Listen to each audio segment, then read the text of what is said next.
하늘에 계신 우리 아버지여, 이름이 거룩히 여김을 받으시오며 나라가 임하시오며 뜻이 하늘에서 이루어진 것 같이 땅에서도 이루어지이다. 오늘 우리에게 일용할 양식을 주시옵고 우리가 우리에게 죄 지은 자를 사하여 준 것 같이 우리 죄를 사하여 주시옵고 우리를 시험에 들게 하지 마시옵고 다만 악에서 구하시옵소서. 나라와 권세와 영광이 아버지께 영원히 있사옵나이다. 아멘.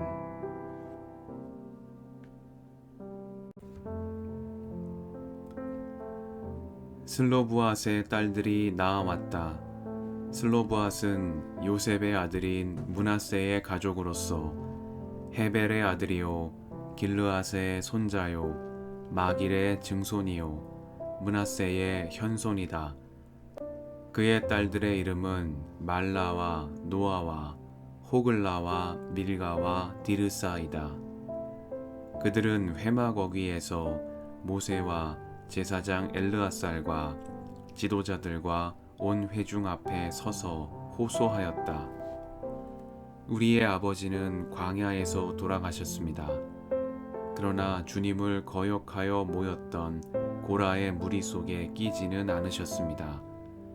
아버지께서는 다만 자신의 죄로 돌아가셨습니다. 그런데 아버지께는 아들이 없습니다. 그러나 아들이 없다는 이유로 아버지의 가족 가운데서 아버지의 이름이 없어져야 한다니 어찌 이럴 수가 있습니까? 우리 아버지의 남자 친족들이 유산을 물려받을 때에 우리에게도 유산을 주시기 바랍니다. 모세가 그들의 사정을 주님께 아뢰었다. 주님께서 모세에게 말씀하셨다. 슬로브앗의 딸들이 한 말이 옳다. 그 아버지의 남자 친족들이 유산을 물려받을 때에 너는 그들에게도 반드시 땅을 유산으로 주어라. 너는 그들의 아버지가 받을 유산이 그 딸들에게 돌아가게 하여라. 너는 또 이스라엘 자손에게 이렇게 일러두어라. 어떤 사람이 아들이 없이 죽으면 그 유산을 딸에게 상속시켜라. 만일 딸이 없으면 그 유산을 고인의 형제들에게 주어라. 그에게 형제마저도 없으면 그 유산을 아버지의 형제들에게 상속시켜라. 아버지의 형제들마저도 없으면 그 유산을 그의 가문에서 그와 가장 가까운 친족에게 주어서 그가 그것을 물려받게 하여라. 나 주가 모세에게 명한 것인 만큼 여기에서 말한 것은 이스라엘 자손이 지켜야 할 율례이다. 주님께서 모세에게 말씀하셨다. 너는 여기 아바림 산줄기를 타고 올라가서 내가 이스라엘 자손에게 준 땅을 바라보아라. 그 땅을 본 다음에는 너의 형 아론이 간 것 같이 너 또한 너의 조상에게로 돌아갈 것이다. 너희 둘이 신광야에서 나의 명을 어겼기 때문에 그 땅에는 들어가지 못한다.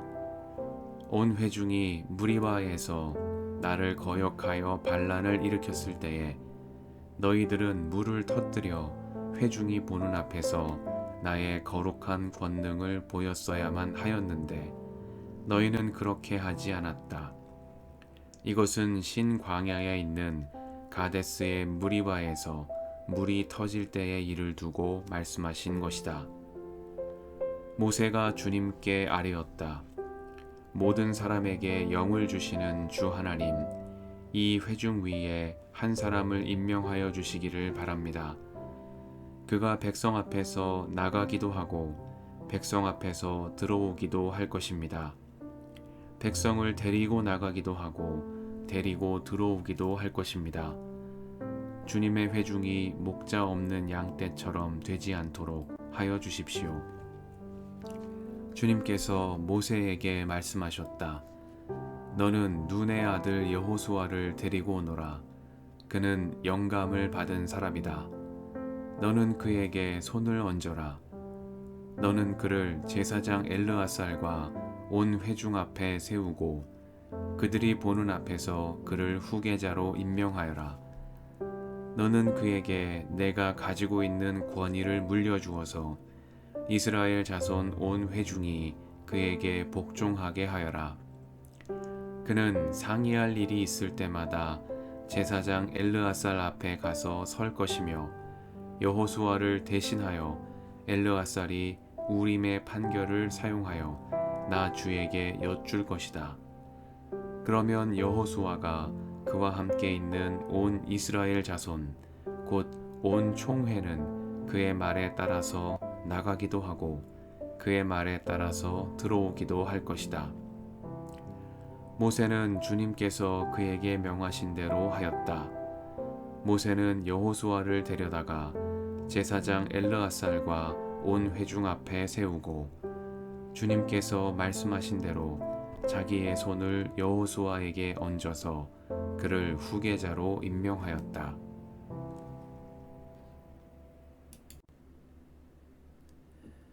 주님의 은총과 평화가 이 저녁에 여러분과 함께 하시길 빕니다.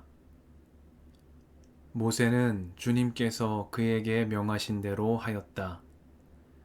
모세는 여호수아를 데려다가 제사장 엘르아살과 온 회중 앞에 세우고 주님께서 말씀하신 대로 자기의 손을 여호수아에게 얹어서 그를 후계자로 임명하였다. 말씀 앞에서 성령의 인도하심과 지혜를 구합니다.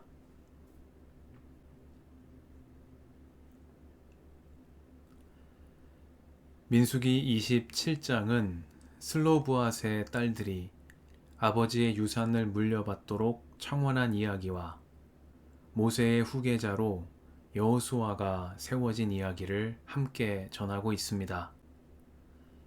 슬로브앗의 딸들은 광야에서 아들 없이 죽은 아버지의 유산을 딸들인 자신들에게 물려줄 것을 모세와 제사장 엘르아살과 지도자들 그리고 온 회중 앞에 서서 호소하였습니다. 주님께서는 이 여인들의 호소를 들으시고 슬로브앗의 딸들이 한 말이 옳다. 너는 그들의 아버지가 받을 유산이 그 딸들에게 돌아가게 하여라 하고 말씀하셨습니다. 슬로브앗 딸들의 요청과 이를 수용한 율례는 가부장제하에서 차별을 겪어온 여성의 동등한 지위와 권리를 인정한 시대를 앞선 사례라고 하겠습니다. 슬로브앗의 딸들 이야기 이후에 민수기는 주님께서 모세에게 그의 죽음을 예고하신 이야기를 전합니다. 주님께서는 모세에게 너의 형 아론이 간 것 같이 너 또한 너의 조상에게로 돌아갈 것이라고 말씀하셨습니다. 그러자 모세가 주님께 아뢰었습니다. 모든 사람에게 영을 주시는 주 하나님, 이 회중 위에 한 사람을 임명하여 주시기를 바랍니다. 그가 백성 앞에서 나가기도 하고 백성 앞에서 들어오기도 할 것입니다. 백성을 데리고 나가기도 하고 데리고 들어오기도 할 것입니다. 주님의 회중이 목자 없는 양떼처럼 되지 않도록 하여 주십시오.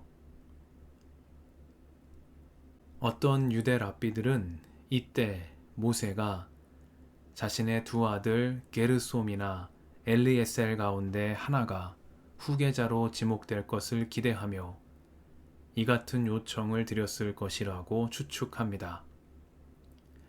왜냐하면 모세의 형 아론이 죽음에 이르기 전에 하나님께서는 모세에게 아론의 옷을 벗겨 그의 아들 엘르아살에게 입히라고 하셨고 아론의 제사장직이 그의 아들 엘르아살에게 승계되는 것을 보고 세상을 떠났기 때문입니다.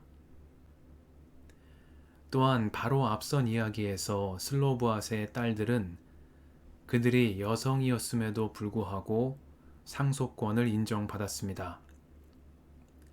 이러한 앞선 사례들로부터 모세는 자신의 두 아들 가운데 하나가 지도자로 세워지길 기대하며 이러한 청원을 드렸을 것이며, 이것이 서로 관련 없어 보이는 슬로브핫 딸들의 이야기와 여호수아를 세우신 이야기가 한 장에 함께 배치된 이유라는 설명입니다.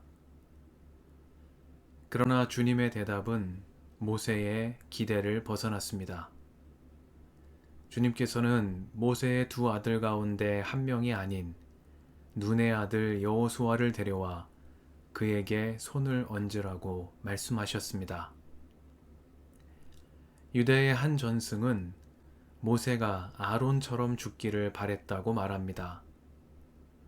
모세도 아론처럼 그의 자녀와 자손들이 자신이 걸어온 길을 이어가는 모습을 보며 눈을 감기 원했지만 모세에게는 그런 삶이 허락되지 않았습니다. 그러나 그는 주님께서 말씀하신 대로 자신의 손을 여호수아에게 얹어 그를 후계자로 임명하였습니다.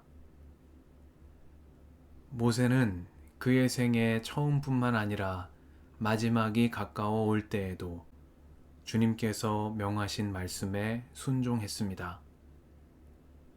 인간적인 아쉬움과 섭섭한 마음이 있었을지 모르지만 그는 하나님의 선하시고 완전하신 뜻을 더욱 굳게 신뢰했습니다. 게르솜과 엘리에셀이 아닌 여호수아에게 손을 얹은 모세의 순종이 오늘 믿음으로 살아가는 우리의 길이 되게 해주시기를 간구드립니다. 함께 기도하시겠습니다.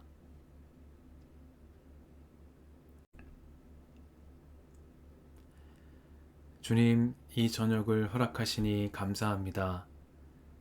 우리의 바람과 다른 길이 펼쳐질 때에도 신실하신 주님의 뜻을 신뢰합니다. 여호수아에게 손을 얹은 모세의 순종을 본받아 끝까지 주님의 말씀을 따르는 저희가 되게 하옵소서. 우리의 길과 진리와 생명이신 예수님의 이름으로 기도드립니다. 아멘.